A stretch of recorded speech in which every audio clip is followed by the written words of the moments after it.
Վիոլա ջուրը Երևան քաղաքի հետ պայմանագիր ունի, շատ վատ, շատ թույլ պայմանագիր նախկինում։ Ինձ ասել էին, որ պայմանագիրը պետք է վերանայվի, քանի որ Վիոլա ջուրը բավականին շատ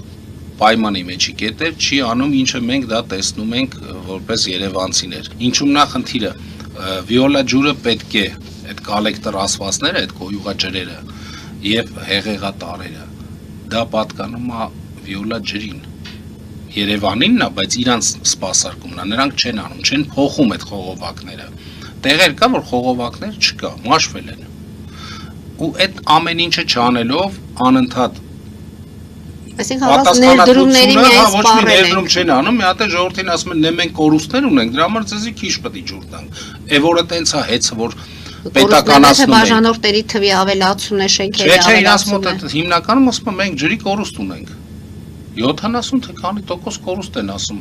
ջրի երկրում, հա, մենք ամենաշատ երևի ջրային ռեսուրս ունեցող երկիրն ենք։ Հիմա մեզ ասում են դուք պետք է մի քիչ ջրից քիչ օգտվեք։